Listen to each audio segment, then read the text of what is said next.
kalau konteks daerah istimewa yang sekarang ya, itu untuk wilayah Yogyakarta, daerah istimewa Yogyakarta itu kan sudah ditetapkan berdasarkan undang-undang keistimewaan bahwa yang menjabat sebagai gubernur itu adalah sultan dan wakilnya adalah Pakualam.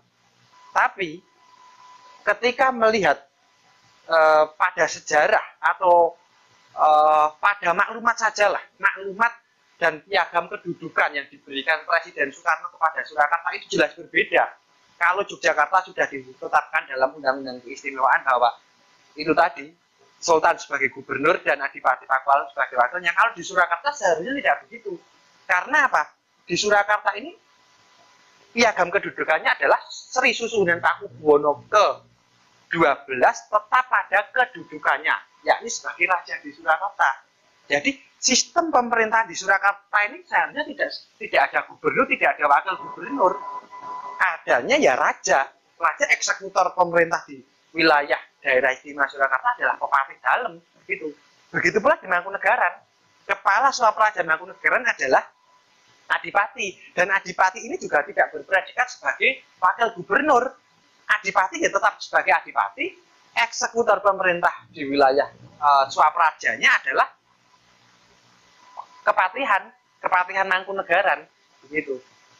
Jadi konsepnya seharusnya ya bukan lagi gubernur dan wakil gubernur seperti yang ada sekarang ini. Kalau memang pemerintah itu legowo mengembalikan wilayah keistimewaan Surakarta, disebut istimewa itu tadi adalah wilayah yang memiliki pemerintahan khusus sehingga tidak bisa disamakan. Wilayah daerah istimewa tidak bisa disamakan dengan Provinsi Jawa Tengah, Provinsi Jawa Timur, Provinsi Jawa Barat yang memiliki gubernur dan wakil gubernur, karena kita bukan provinsi. Kita adalah negara yang menggabungkan wilayahnya gitu dalam bingkai NKRI. Mengapa ketika pergerakan militer itu hanya Susuhunan yang ditunjuk mendampingi Bung Karno? Itu adalah sebuah tanda tanya besar yang seharusnya orang itu bisa menjawabnya. Karena apa?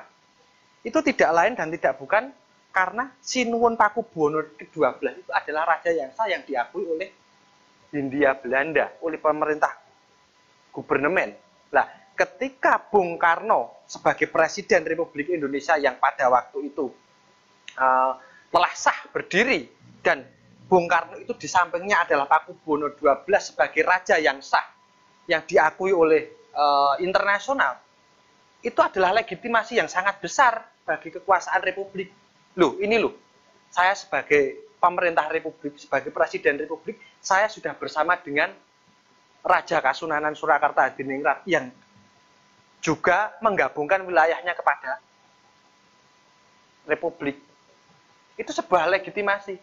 Dan itu juga berkelanjutan ketika diadakannya konferensi meja bundar. Mengapa hanya Susuhunan dan Mangkunegoro raja yang diajak ke sana dan Adipati? Mengapa tidak raja-raja yang lain? Dia tidak lain karena status Keraton Surakarta Hadiningrat ini adalah kerajaan yang merdeka, kerajaan yang diakui keberadaannya, begitu. Nah, di samping itu masalah yang terjadi kendala itu adalah kekhawatiran Republik yang pada waktu itu hampir diselenggarakannya konferensi meja bundar tidak memiliki cukup dana untuk berangkat ke Den Haag. Begitu. Tidak memiliki cukup dana, dan itulah peran Pakubuwono ke-12 menyumbangkan 2 beri emas. 2 beri itu dalam bahasa Indonesia ya 2 penampan lah. Tapi kalau beri itu dalam bahasa Jawa itu adalah penampan yang besar. Itu 2 beri emas untuk pendanaan Dr. Andes Muhammad Hatta, Pakubuwono ke-12, Mangkunegoro, dan tim itu ke sana. Itu yang menyumbang adalah Keraton Surakarta Hadiningrat. Nah, Sinuwun ditunjuk ke sana, ke Den Haag dalam konferensi meja bundar itu ngendiko sebagai seolah-olah adalah menteri negara, sebagai Menteri Republik ini. Tapi kenyataannya jabatan Menteri itu setelah atau pasca KMB itu apakah disandang oleh Sinuhun? Gitu. Itu juga pertanyaan yang besar. Mengapa ketika Sinuhun didelegasikan sebagai Menteri urusan Swapraja, sementara ketika pulang di negaranya, status Swapraja itu tidak diberikan kepada Susuhunan. Itu kan sangat lucu sekali. Sebetulnya Surakarta itu dari sejak masih Pakubono ke-12 itu sudah 3 kali mengajukan kepada pemerintahan Bung Karno, 2 kali, ke pemerintahannya Soeharto 1 kali, gitu. Nah pada waktu itu selalu hanya dijawab iya, akan dibicarakan, tapi tidak pernah terrealisasi, gitu. Sampai akhirnya pada tahun reformasi pun juga sebetulnya Sinuhun sendiri pada waktu itu juga ngendika yang aku mendukung reformasi iki, apakah pada waktu itu mahasiswa kan yang bergerak, apakah mahasiswa bisa memperjuangkan kembalinya daerah istimewa Surakarta? Itu di depan saya, Bapak. Karena pada waktu itu mahasiswa sudah masuk ke Kamandungan dan ketemu dengan saya, dan saya bicara dengan atur ke Sinuhun untuk bahwa mahasiswa mohon dukungan Sinuhun, gitu. Dan akhirnya Sinuhun mendukung. Itu ada satu pernyataan yang dimana pada waktu itu saya yang membacakan. Jadi waktu saya mau berjalan ke Balai Kota untuk bergabung dengan mahasiswa di sana yang semua berorasi di sana, saya matur Sinuhun, ini kata-katanya seperti ini, gitu. Dan di situ akhirnya ya wes mangkato, saya berjalan ke sana. Ini dari sini sampai ke sana itu saya berjalan bersama dengan mahasiswa, yang dimana akhirnya saya bacakan dukungan reformasi itu dalam pergerakan reformasi itu. Nah, di sini harapan Sinuhun sendiri kan juga pemerintahan pertama waktu itu Gus Dur sudah bicara dengan Sinuhun. Saya yang derek Bapak. Terus Sinuhun juga menyampaikan masalah daerah istimewa Surakarta itu. Gus Dur juga menyanggupi, tapi kan belum selesai, belum terrealisasi, sudah ganti presiden. Nah, dengan harapan pun juga pada waktu ini kan putrinya Bung Karno, gitu. Mestinya juga ini bisa terrealisasi, tapi kelihatannya juga karena posisi negara yang masih morat-marit dari perpindahan rezim, nah ini akhirnya juga terlewatkan lagi, gitu. Tapi untungnya juga di era Bu Mega itu terbentuk Mahkamah Konstitusi. Nah, Mahkamah Konstitusi inilah yang menjadi harapan kami, itu untuk bisa mengingatkan pemerintah Republik ini bahwa lo kamu ini masih punya hutang konstitusi terhadap Surakarta. Akhirnya pada waktu baru periode Presiden SBY yang kedua, saya ada di DPR lagi, dan itu posisinya pemerintah mengajukan ke DPR untuk mengundangkan daerah istimewa Yogyakarta. Saya ikut membahas di situ, muter saja sampai 2 tahun. Akhirnya saya bicara dengan ketua balik saya, Pak Mulyono. Pak, itu semua yang dirembuk di Komisi 2 itu kelihatannya rekan-rekan itu tidak paham sejarah dari daerah istimewa Yogyakarta. Itu apa yang mendasari pada bingung. Sebetulnya hanya dua Pak yang mendasari untuk diiyakan, untuk diundangkan. Dua itu apa? Piagam kedudukan dan maklumat, sudah tidak ada yang lain. Nah, akhirnya selesai.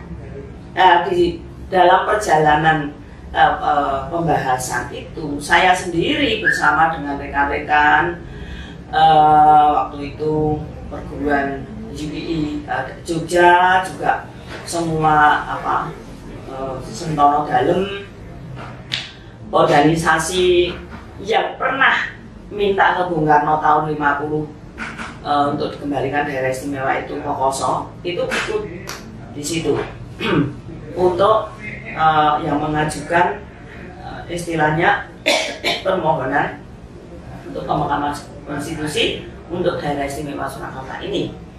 Nah, di situ juga ahli-ahli tata negara sendiri juga ada, termasuk Prof. Yusril. Nah, Prof. Yusril itu sangat menguasai apa yang saya sampaikan, bahwa Indonesia itu terdiri dari kerajaan-kerajaan seluruh Nusantara yang 250 itu di BPUPK itu.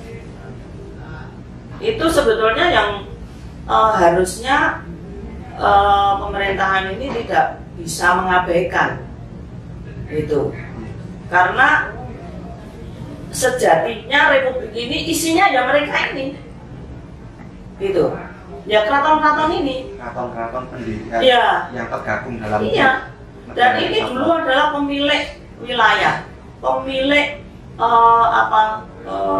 masyarakatnya, pemilik tanah-tanahnya, ulayat-ulayatnya ini. Tapi apa yang terjadi sampai sekarang ini, semua, bahkan ini menurut saya jauh dilupakan, jauh diabaikan itu. Nah, ini udah republik, kita nggak mikir sana. Tapi terus apa yang dikatakan selalu menjadi slogan, selalu didengung-dengungkan, jas merah. Tapi apa yang terjadi? Sama sekali kita sudah tidak pernah diperhitungkan. Surakarta sendiri kan sudah pada tataran sampai adanya Mahkamah Konstitusi, kita jalan ke sana mengikuti konstitusi republik ini. Tapi sayang sekali, dan kita juga tidak tahu kenapa bisa begitu. Pada pokoknya sampai persidangan selesai tinggal putusan,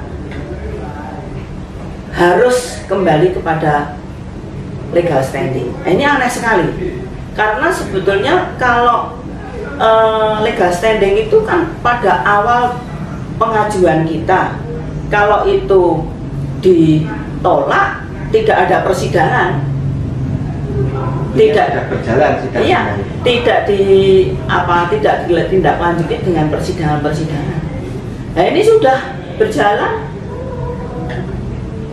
kok tiba-tiba putusannya legal standingnya untuk diulangi. Tapi sebetulnya ini kan juga tidak akhir dari satu perjalanan perjuangan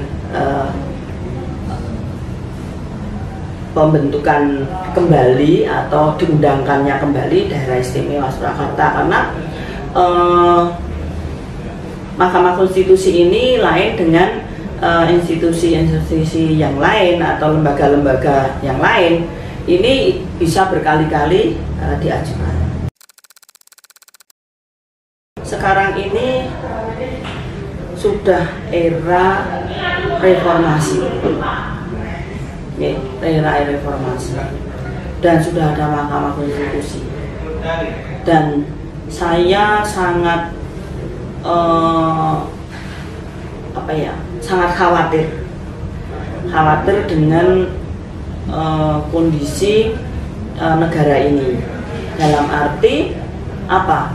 Janji-janji yang tertuang dalam risalah yang bisa dibaca di BPUPKI, di PPKI, ini kalau tidak oleh pejabat pemerintah Republik ini tidak mulai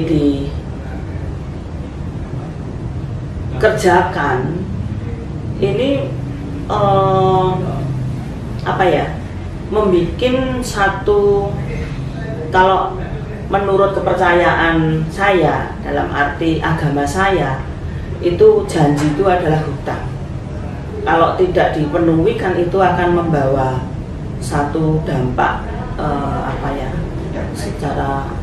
secara moral itu tidak baik gitu. Nah ini ya, kalau ini tidak mulai dianu ya akan tenggelam generasi yang sekarang. Apakah mau belajar? Seakan-akan yang sekarang ini republik, sekarang ini pemerintahan ya ini sama sekali tidak mau tahu dengan asal usul pemerintahan. Ini kan negara ini tidak jatuh dari langit, tidak muncul dari tanah gitu. Jelas bahwa negara ini terdiri dari keraton-keraton senusantara. Harapan saya untuk generasi yang sekarang ini dan akan datang, baik pemerintahan sekarang dan pemerintahan yang akan datang, apalagi pemerintahan sekarang jelas presidennya adalah orang Solo, yang dimana sebetulnya juga sangat akrab dengan Keraton Surakarta. Ini untuk bisa melihat dan ayo kita dandani negara ini dengan landasan konstitusi yang sebenarnya. Bukan berarti kita ingin lebih, tapi ya itu tadi, kita kan sudah sepakat mendirikan republik ini. Jadi jangan sampai apa yang dikatakan Bung Karno jas merah itu tidak dijalankan di era sekarang, walaupun di era Bung Karno sendiri tidak terrealisasi, di Orde Baru tidak terrealisasi, terus jangan sampai Orde Reformasi yang katanya reformasi ini, mestinya reformasi ini karena dasarnya kekurangan merhatikan, berpijak pada konstitusi yang sebenarnya. Nah ini jangan sampai seperti itu. Jadi kita mohon untuk bisa generasi sekarang dan selanjutnya itu bisa betul-betul menjalankan pemerintahan sesuai dengan konstitusi yang disepakati.